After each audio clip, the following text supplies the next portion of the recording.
Hello, everybody. Welcome to Raw Reality. We are going to be talking about how we're connected to everything today, and it's really a oneness chat that we're going to be having. I'm reminded of somebody saying that they were in a pool and they felt crappy when they left. And of course, you're bathing in a sea of chemical concoction that's made to kill microorganisms, primarily bacteria, right? And if you go into the science, into literature, you'll find the term holobiont.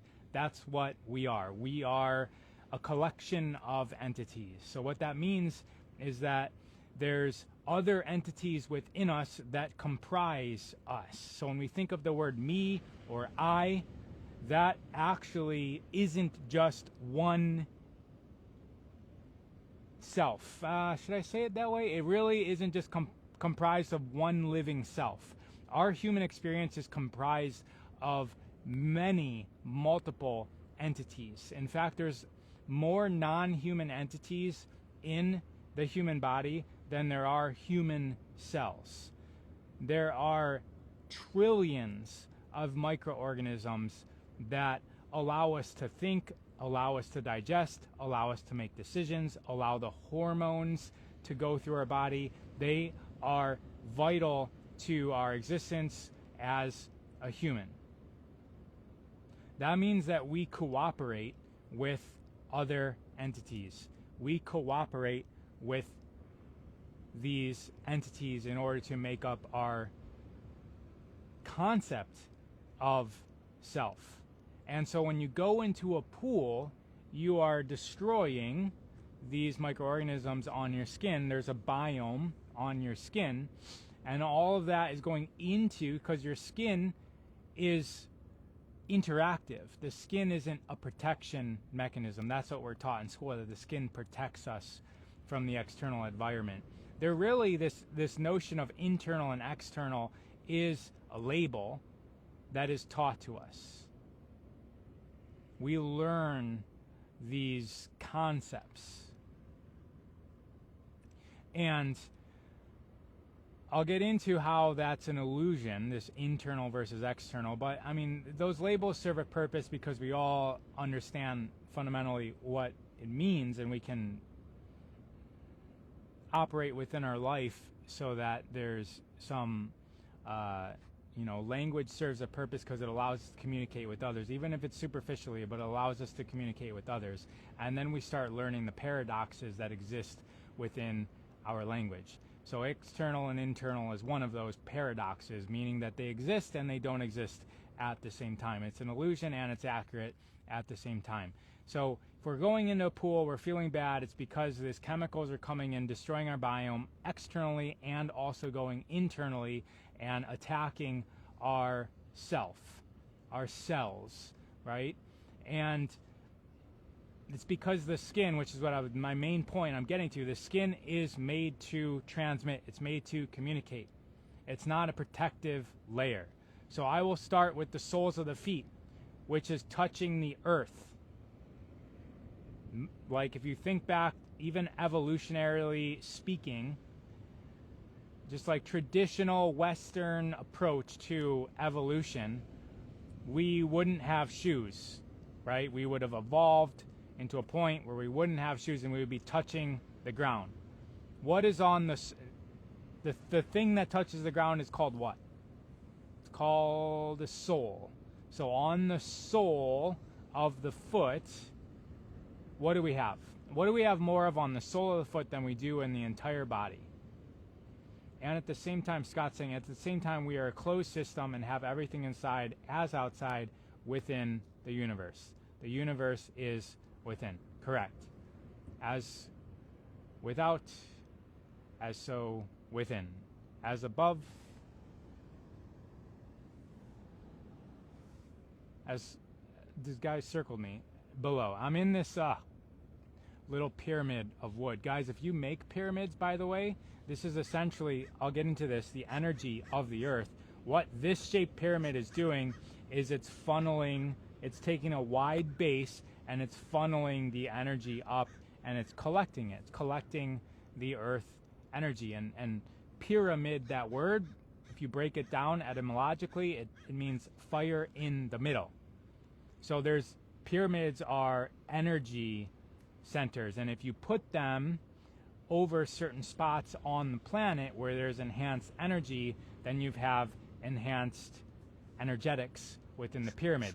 And if you add a bunch of structures to channel that energy and amplify the energy, then you have what we know of as the Great Pyramids, which were ascension chambers.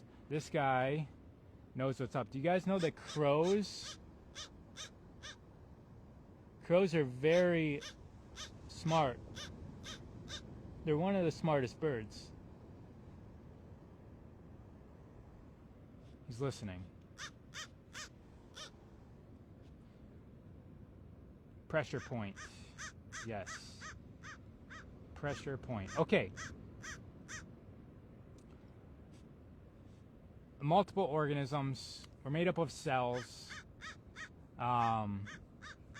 We are a cell as well of a larger organism, and our ability to tap into that is dependent on us accepting that we are not away from the whole, right?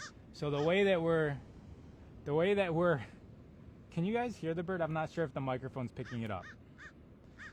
Tina's saying that crows are as smart as a 7-year-old child. Have you got shoes on now? No. I'm actually sitting on the sand. Oh, I never finished my point about the soles. So on the soles, because nobody answered my question. How is there not anybody answering the question of what is on the soles of the feet that's more... Oh, pressure point is what Leslie said, which is true. The meridians all end in the soles. So there's energetic meridians that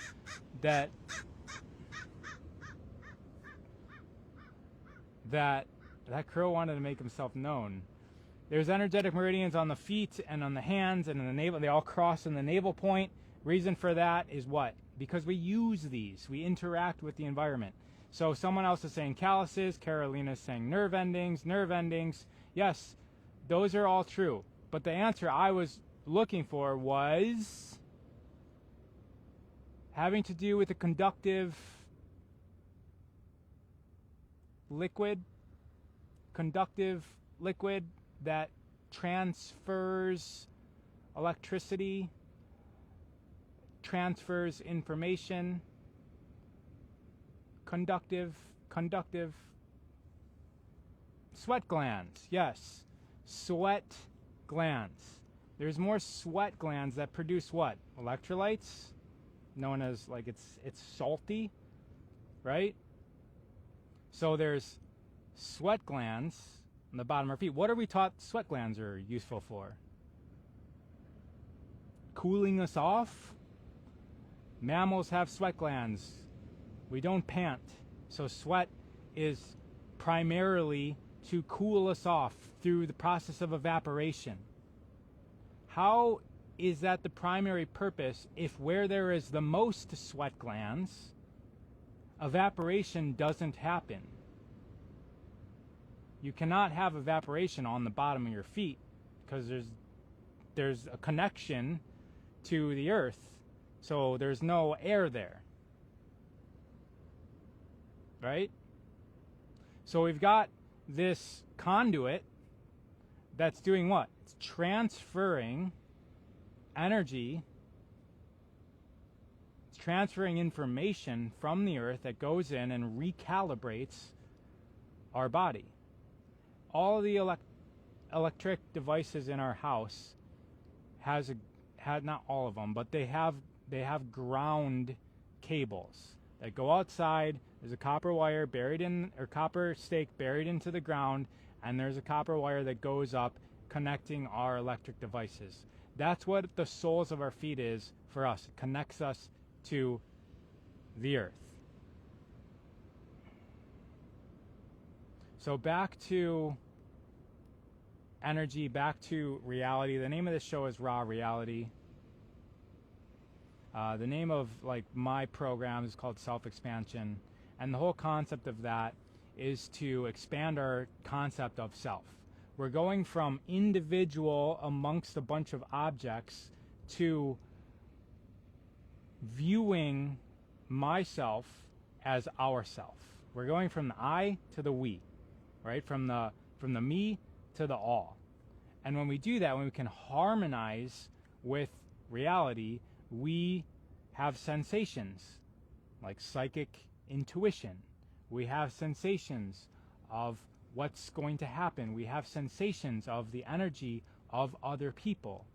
We have sensations of which direction feels better to me, which food feels better to me. We have sensations that have been blunted because we've been led to believe that we are a singular object amongst, or a subject amongst a sea of objects, as opposed to us being a subject and everything else being a subject. We are equal to everything else. And when we do that, we stop being afraid of things like the sun. We start getting back our childlike nature of getting dirty and playing in the dirt.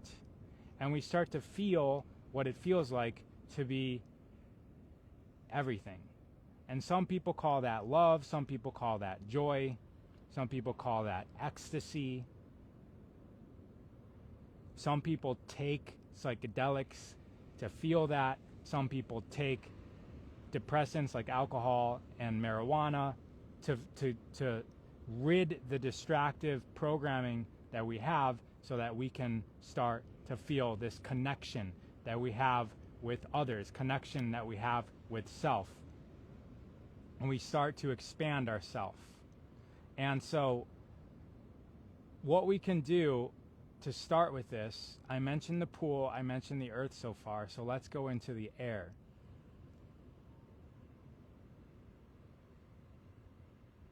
So we have to start thinking beyond this, like, space and time. Space and time exist for us to experience individual life and have this life experience. So for us to be aware of the paradox that we are individuals having an individual life experience, and we are made up of and are part of, an aspect of, and including the totality of everything.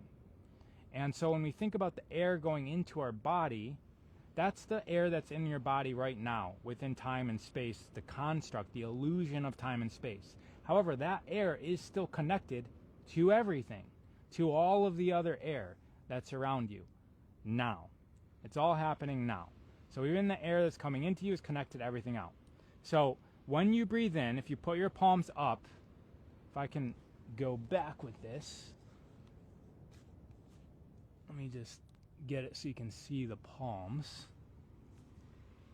This is a good way to really connect with your breath. If you guys are unfamiliar with the etymology of breath, you can go to Etym Online, or you can just type into Google or AI or whatever, etymology of breath. And you're going to get a surprise if you've never done that before. The etymology of breath is spirit. Spirit. In spirito. So when we inspire, when we take in spirit through the breath, and we expire, we connect with our greatest version of self. We connect with spirit. We connect with the all. And how can we do that? How can we do that? We're not just focused on the air that's within our lungs. So we start to expand ourselves into the rest of the air. So think about your hands as little prongs of energy. Put your palms facing up. Even if you guys look at this cross-legged position, if I were mobile enough to be in lotus position with the palms of, or the soles of my feet both sticking up and the palms of my hands sticking up, it's sort of like what I was explaining with this pyramid. This is collecting energy from the ground and it's vortexing in the middle. Well, if you take the soles of your feet and the palms of your hand and point them up, you are collecting energy from above. It's the same thing that your pelvis is doing as well. Your pelvis, I'm going on a major tangent. Your pelvis, if you guys look into how satellites work, there's a big bowl and then there's a little bowl. And this big bowl is collecting a lot of information. That's why it's big. A lot of information it's collecting. It's like pointed up like this. So it's capturing a large amount of information. It's going into the bowl, and every single point on that bowl of the bottom bowl of the satellite is pointed at the same spot. Bloop. It's pointed at this little tiny bowl right here. So the big bowl is collecting a lot of information. It's going up into the tiny bowl, and then that tiny bowl transmits that signal down into the essentially like where it's like collecting information, or it's just collecting at the tiny bowl, depending on the type of satellite. So we got a big bowl, which is our pelvis.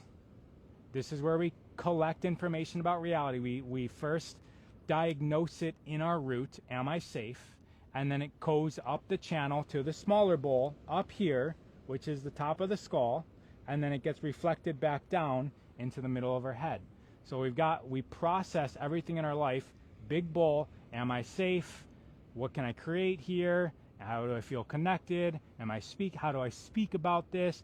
Comes into our higher centers. What does it mean? That's how we experience life. All right, back to the breath. So how can we experience breath at a wider nature? Point the soles of our feet up, point the hands up, the palms of our hands up. And if we restrict our breath just a little bit, and on the inhales, let your hands collect.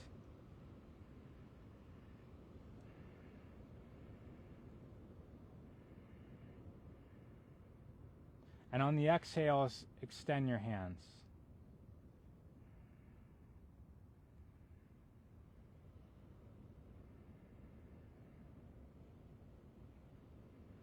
And you can change that direction as well, depending on what feels better.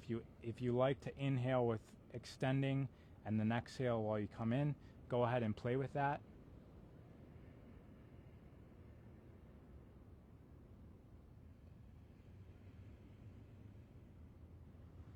And almost immediately for me, I start to feel this vastness of my breath. It's vast. It feels like I just unlocked from inside my body, inside my lungs, to everywhere. It's like I'm now breathing this spirit that is everywhere around me. It's not just this little capsule within my lungs that I'm breathing.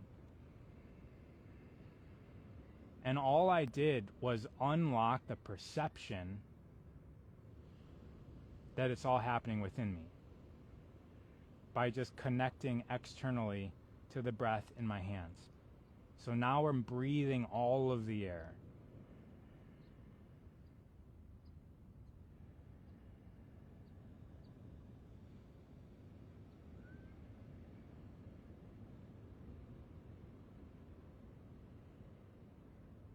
And we can do this for many minutes, but because this is a live event and we have to keep the attention span satisfied, I told you to restrict the breath. So if we let go of that restriction and just let the body breathe on its own and just feel your hands in coordination, in sync with the rest of the air around you,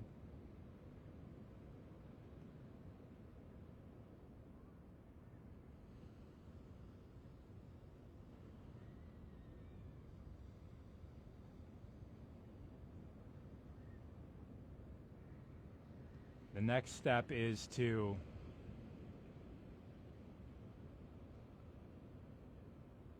we've already let the control go, right? Our body's breathing ourselves. But now let's unlock even that concept, even that philosophy, that program, that the body is breathing itself. Allow yourself to imagine and eventually embody the fact that spirit is breathing within you. That the external, the whole, the universe, God, is what is that breath.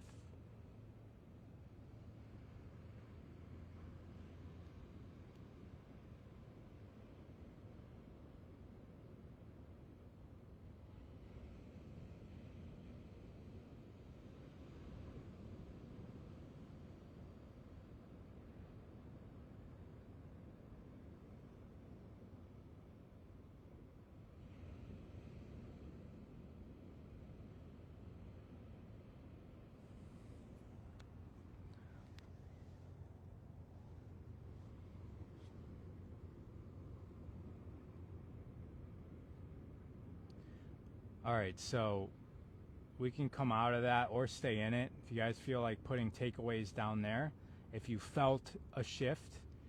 So I mentioned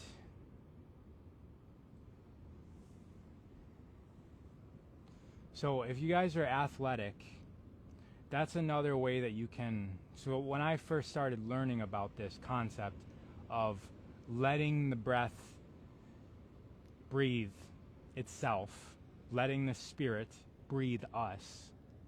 That's another way of saying that etymologically. The first question my athletic mind had was, well, what about with like when you need more air?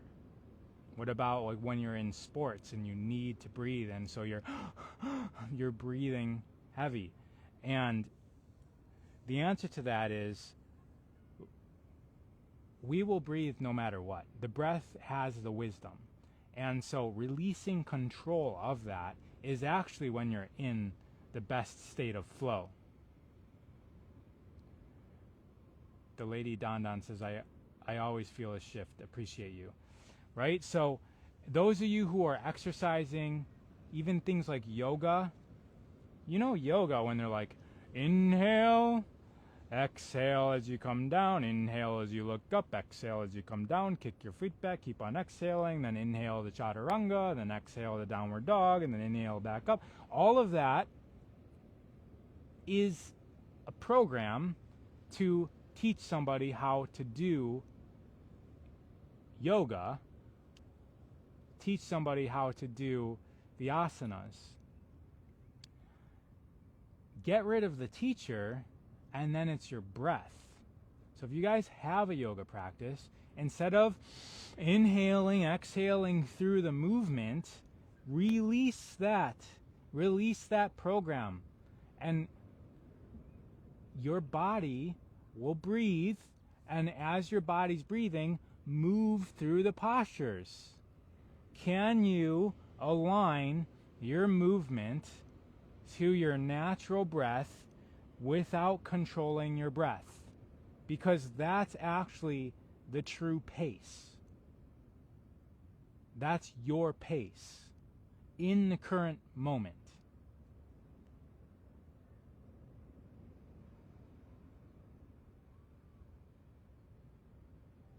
In the current moment.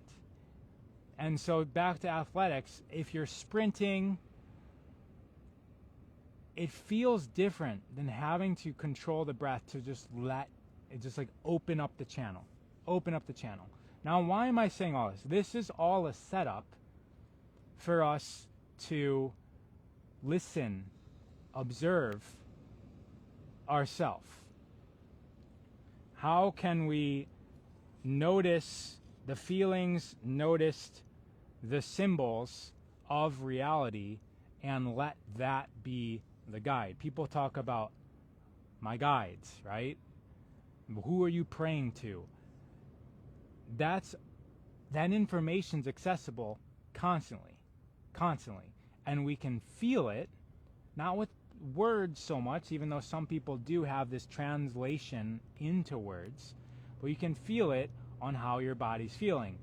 Now, that will be inaccessible if we're not paying attention to our body. Think about our body as an instrument. It's an instrument. And if this instrument is out of tune, the music that it plays is not going to sound good. It's not going to feel good. And so us as this, I almost said owner, but caretaker is more accurate. Us as the caretaker of our instrument must make sure that it's in tune. This is why I promote, I have a business partner with Purium where we help people get their digestive system, where all this bacteria is, trillions of bacteria that teach us and help us think and emote, get that back in line. I also have the Kriyas that I do in the self-expansion practice, where we align our energetics of our body through physical practice, through breathwork, selfexpansion.app, where we have a new practice every single week. This week, the practice is on hygiene of our energy centers, otherwise known as chakras. So we clean the body with things like showers, right, which is really just a river, a waterfall. And then I've got the diet component. I've been doing this for my whole entire adult life, right? Self-expansion, self-enhancement. Then we have the movement practice. We've got the fascial maneuvers as well, which is all about increasing energy flow by applying pressure to the body in these contorted positions where we're going in opposite directions of the different components of the body. So the head is moving in one direction, torso is moving in another direction, the lower body is moving in another direction, to apply pressure into this hydraulic system that when we release that pressure, there's more connection and there's more flow. The reason for all of that is so that our energy centers, our wisdom centers, our light centers are communicating. So chakra is loosely translated to wheel, which essentially means that it's a vortex of light. It's a vortex of light, and this light is communicating with all other light. So when we just did a practice where I was suggesting that the air that we're breathing is connected to all of the other air in existence. And it's all light, right? But if you think about the aspects of our chakras, they're always colored, right? The root is red, sacral, orange, solar plexus, yellow, heart, green, throat, it's like bluish color, then it gets into like purple and whitish gold up here. That's all different spectrum of light. Light, scientifically, is working just like I said with the air. Light doesn't have mass. A photon doesn't have mass. Something that doesn't have mass is not bound by the same laws that we're bound to. Laws such as time and space. So if we are light, which we are made of light, everything that we eat is a collection of sunlight mixed with minerals, mixed with air, earth, water. And our communication centers with this light is our, quote, energy centers or chakras that are tied to glands and organs. Then we are able to, if we tune into those centers, we are able to clean them up even more than just moving and affirmations and the organ reset. We're able to clean them up by asking them what it is that they need. Because we're processing. Remember I was talking about we come in through this satellite, we process the root, and then it comes up. We give meaning to it, connection to it. We put voice to it. We have this concept bigger than ourselves about what it means. We can kind of see how it fits into everything. And that all comes through our energy centers. Now, our development of self relies on us to listen to each energy center, and each of them have different desires. So think about the root. It's concerned with safety, which is a good thing. Usually, if we're tied up there, we're in survival mode, and everything is looked with this, like, is it a threat? It's all just filtered from, am I going to survive this? And working the issues in our tissues allows us to get out of that and allow us to put greater meaning to everything and not just be observing everything as, is it a threat or not? However, that center is important. If it's active, you will be guided towards safety so that it is resolved. And it's always talking to us. And if we ignore it and we're not open to it, we will have this underlying unresolved threat that we're carrying around with us. And we might just be good at dealing with it. It's like we would be like a functioning alcoholic, where we deal with the toxins and we're able to function. So we're all sort of like functioning on top of our traumas, on top of us ignoring our body's cries for help. And so I'm mentioning all this because this was this week's practice in the Self-Expansion app.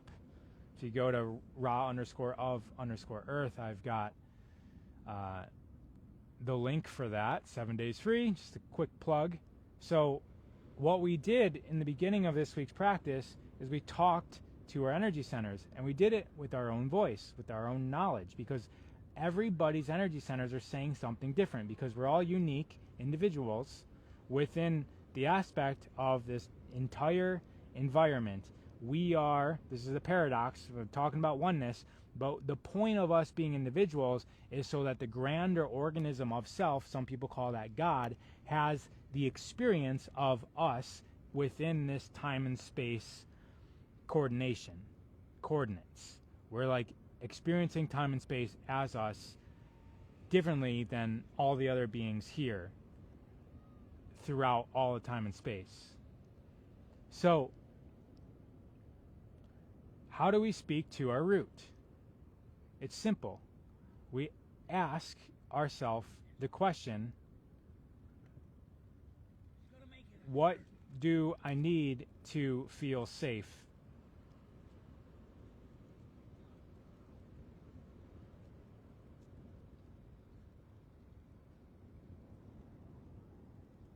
What do I need to feel safe and secure and grounded? What activity? What do I need to say? Who do I need to arrange in my relationships? What comes up? Is it where you're living? Or are you safe? Do you feel safe? And so the way that we take care of ourselves is not by going and getting a massage from somebody else. That's like the whole thing with Human Garage. It's a self-assessment tool. It's a self-assessment, diagnosing, and resolution tool. And we can further it by listening to these different energy centers. Each one has a different question that will reveal to ourself activities, directions, choices, decisions, relationships to nurture so that we feel safe, so that that part of us is secure, that it's grounded. It's not unbalanced. It's not overly, excessively open so that we're looking at everything like, is this safe or not? It's also not closed where we're just completely apathetic to ourselves and we're like just like up in the clouds, no accountability, no like assurance of either our safety or other people's safety because we're shut off there. So we can be completely open or completely shut off there. And that's going to lead to different issues. But we can just logically understand the feelings that we're getting when we just ask yourself, what would make me feel safe?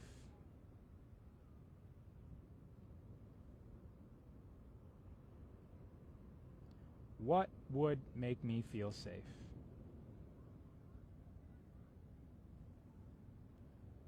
If you guys have answers, put them in the chat.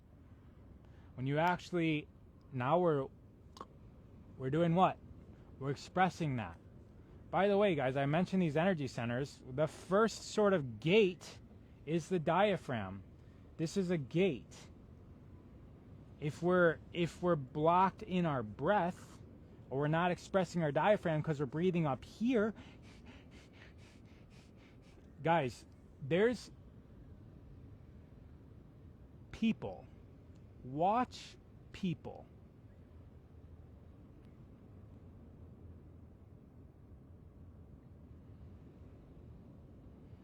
Online. Watch how they're talking. Two people just came to mind. 3 now. Men who are very quick, loud talkers. And you can hear it in their voice that they're all up here. They're just talking all from the mind, right? There's none of this grounded nature in what they're saying. And so start watching how people are, like how they're expressing. That's a good thing with chanting as well. When we chant, we can grab our voice from different parts of our body. And the great thing about chanting is usually you're doing it for several minutes. So you start off sounding in one way. I am truth. I am safe. I am love. Something like that. And then as you progress, you might realize that you're down in your root saying it. And then you might move up into your heart. I am love. I am safe. I am truth. Anyways, I'm waiting for you guys to comment on what you need to act on to feel safe is really what I'm doing.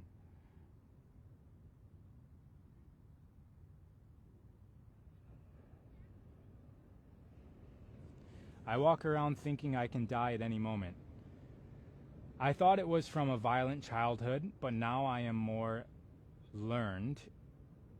I understand it is in a way, in a natural way.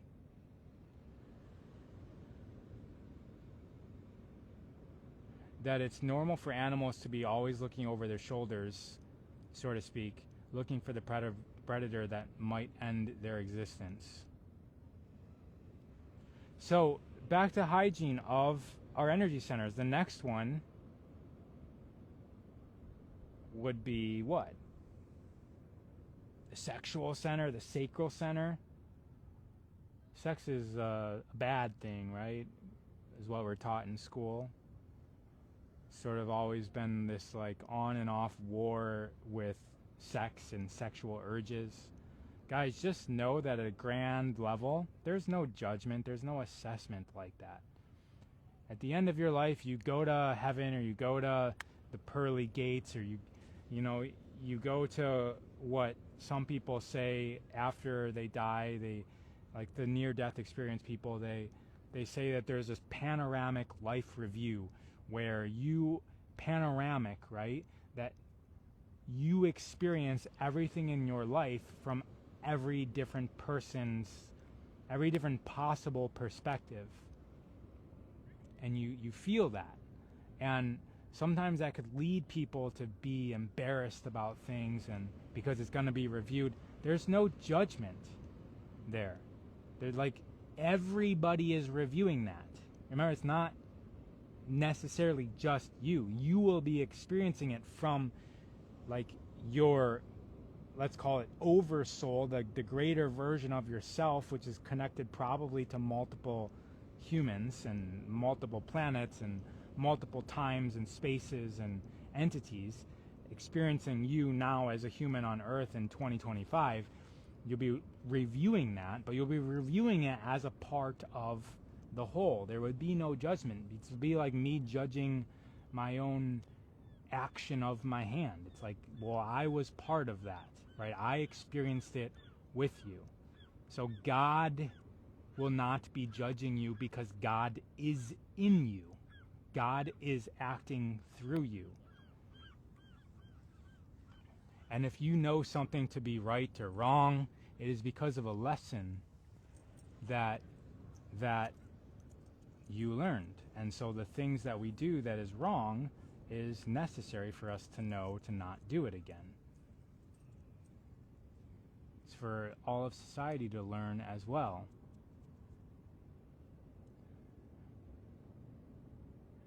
So now I walk around telling myself I am safe.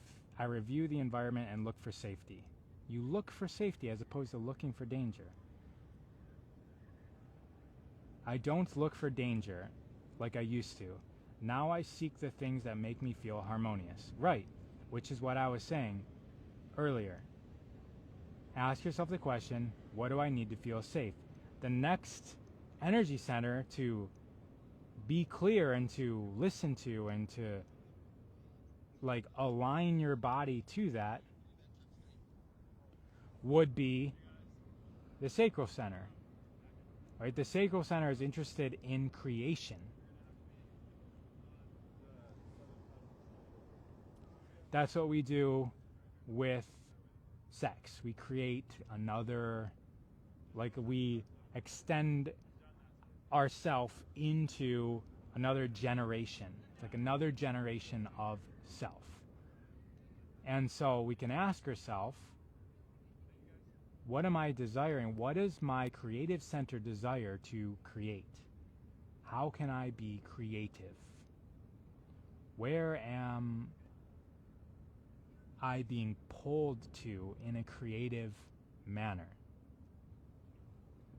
And this is us being responsible and checking in with the different aspects of ourself that have different concerns. Just like we have different concerns than another person, even ourself is broken into different parts or aspects that we can address. A lot of the times, especially when we're on this self-development journey, we get consumed with the opposite of what we've been consumed with most of our life. So if we've been very creative in our life, maybe we've been ignoring physical safety and physical dominance. Maybe we've been like in band our entire life, and then when we're 35, we find a lot of pleasure in the gym or a dance or running marathons because we're now fulfilling a different aspect of us. And so right now we can just check in with all of the different aspects of ourselves with these questions. So I gave you guys the first two, right? The root. What can I be doing that allows for me to feel grounded? What can I be doing that allows me to feel safe? How can I feel more rooted? And then the next one, the next center for us to look into is, what am I desiring to create? And guys, we know instantaneously what that is. And if we don't move in that direction, then that part of us is just, it's like a child just like holding the hands out and it's just staying there. And a lot of times it's got shut off in childhood. We were creative in childhood. And then we were told to go to school and go to work and not to do that. And so we've got this part of us just like desiring to create in a certain way. And that's going to eventually be resolved by you, whether you do it today or tomorrow or at the end of your life. When you open that up and you realize it, is like it's going to come to the surface. And I'm just suggesting that we ask ourselves these questions so that we are in total fulfillment. So what do we do about the people who make the same mistakes over and over and don't get it? I find those people toxic and difficult to be around. Okay, so I've got about 8 seconds window into your life. The way you ask the question, what I'm going to say is that you are this person. You are the one to focus on, right? Don't worry about everybody else. They're all having their own experience. They're all progressing. Maybe they're progressing through what we call as mistakes or it's shadows. They're progressing. They're testing their limits. And you are walking around on this planet. We're all bumping into each other. You are providing them a landscape, a canvas to have their own life experience. The way that you view it is up to you. It's your response to it. And also, how many types of these people are you continuing to go through to learn your lesson? So it's you, really, that aren't getting some sort of lesson. Get it? Like, what lesson is there for you to learn that you're not learning? The answer is there. It's there. I don't know what it is, but the answer is there if you are open to ask that to yourself. It's not about the other person. It never is about the other person. It's never about the situation. These are all your landscape. It's your canvas for which you are to be learning within your life experience. Everybody that's around you guys, this like trend on social media to label aspects of reality or even people as toxic is ridiculous. It's ridiculous. What does that even mean? It means that it shouldn't exist. What are you trying to do? Say that like that thing shouldn't be like that? What are you talking about? It's how it is. And as we orient ourselves around what we are harmonized to, the toxic things will catch up. They will learn. But if we're still participating in the madness that's creating what we're saying other people's toxic traits are, it's never going to end because we're creating it. So first we start with responsibility, right? Ability to respond. So if we label something as toxic, put a big red X on it, we don't really have a response, right? Besides saying that's bad, that shouldn't be. Now we're just a finger pointer, which is the opposite of God, who is one with all, right? There is no shouldn'ts. It's happening for a reason, perfectly as it should be. If somebody is in front of you guys, whether it's a comfortable experience or not, if somebody is in front of you, they are so important for your journey. If you're in front of them, it's the same thing. They must be important. Otherwise, they wouldn't be there. They wouldn't be there.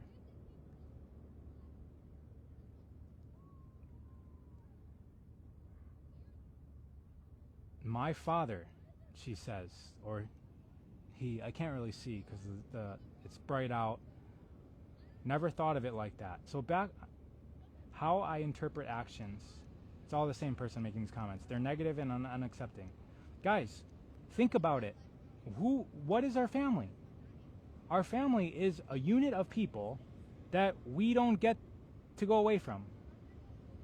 Like, we get to learn through the experience of them. We get to, like, interact with people that we otherwise wouldn't have been interacting with if it were up to us.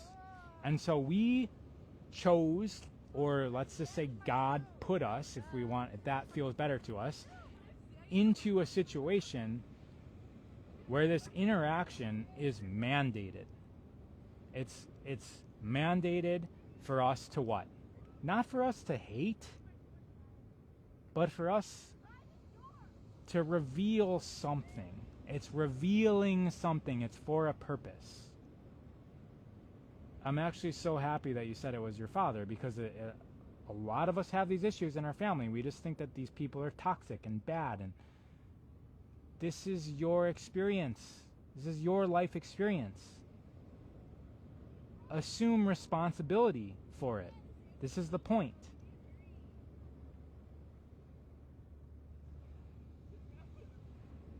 This is the point.